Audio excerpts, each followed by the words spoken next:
Hey everyone, welcome back and happy Monday. All right, guys. Well, today we have hot, messy topics with Jason, who you guys know, some little hubby over here. Um, we're gonna have one hell of a time. Now, I'm recording this before that, so just getting my videos in because by the time, honestly, when you do a live like that, like an hour live, you feel like you're just like you're in it and then you need a break. So I'm like, let me just get these in before I get into it. You know what I'm saying? So, with that, guys, if you haven't already, go ahead, pop off in the comment section. If you're not subscribed, get subscribed. Don't forget to hit that notification bell. And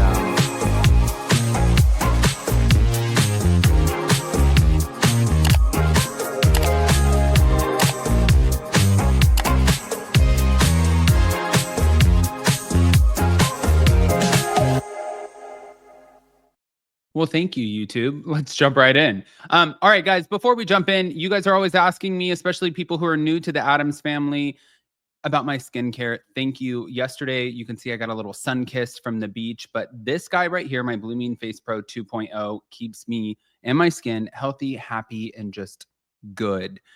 So normally this guy is about $300, but if you click on my link in the description, also posted in the comment section, then you'll see that you get $200 off.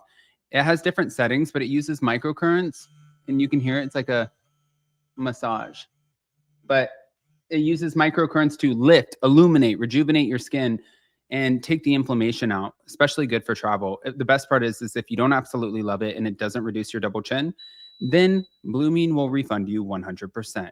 And that is what I love. Now, with that, we got to get into this.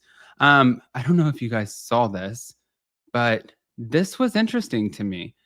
I feel like technically, with everything that's going on in the world of the Real Housewives in New Jersey, like, am I shocked? No, but it just does not stop. I mean, like, especially with Margaret Josephs, Teresa Giudice, and Louis, it's really, I don't think it's ever going to stop. I think that there is a lot of animosity here, and we know that they're all going to be at BravoCon. So people are asking me, do you think that there will be a panel? And I was like, probably not. I don't think that there will be a panel, but maybe, but no, probably not. So Margaret did respond false when asked if Louis is a good businessman or a stand-up guy, and she didn't give much further explanation. If you guys are kind of looking at this from her perspective, if you don't remember the last season, he ended up saying something about her son, and he was very vocal about his opinions about her son. And I think for her being a mom, and people are like, well, she's not a mom, it's not her birth son. It's like, that doesn't matter. That doesn't necessarily make you a mom, you guys. You have to think about it too from a parent's perspective.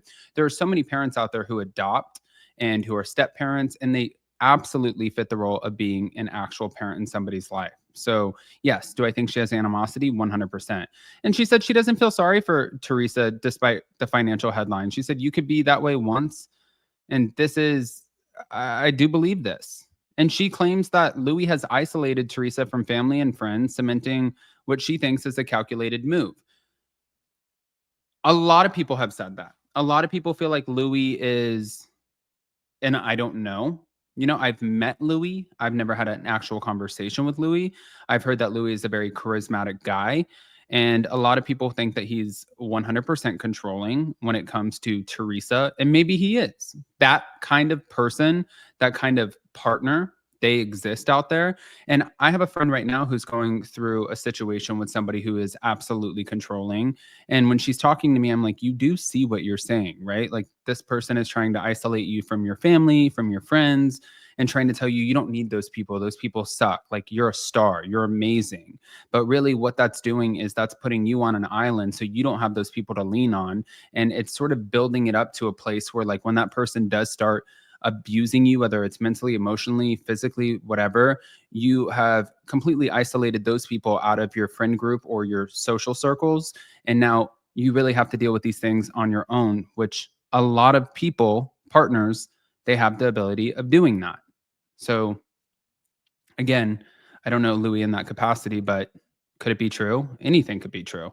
Margaret did say too, by the way, I feel terrible for them. She has 4 daughters, but she's vicious. And she accused Teresa of obsessing over cast members and spreading negative statements daily and retreating into just a place where she doesn't have to deal with it.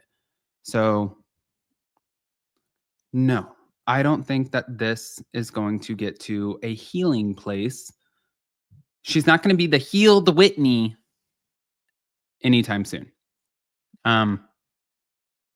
No, no. And I also think that she is team Joe and Melissa all day. But those are her friends, you know? And she doesn't have the best rapport with Teresa.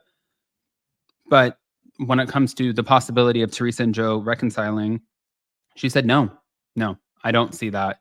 And she said it's very sad. And she said that she believes the family estrangement is generational, noting that their father never reconciled with Kathy's mother. So clearly, this has been something that has happened time and time again in the Giudice or the Gorga family. I do think that's sad. You know, I've had moments where I haven't spoken to some of my family members, but I do my best to kind of bring us all back together and have conversations with them because I do know that life is really, really short and you don't want to have that sort of animosity.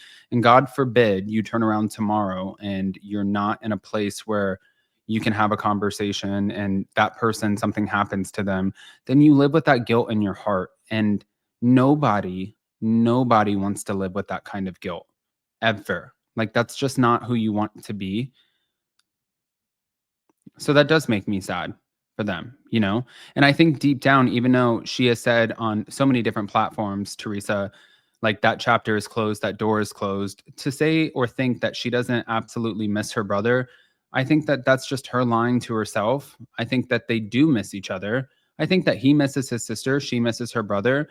And I think that you're dealing with outside influences and parties who are contributing to the conversation, reassuring you like, no, what they did to you was trash. And then it like gets you back to the point where you're like, yeah, actually, you know what? What they did to me was trash. And I'm not going to sit here and deal with this shit. So you, I'm not going to have a relationship with you. It's just not really that healthy to have people around you like that.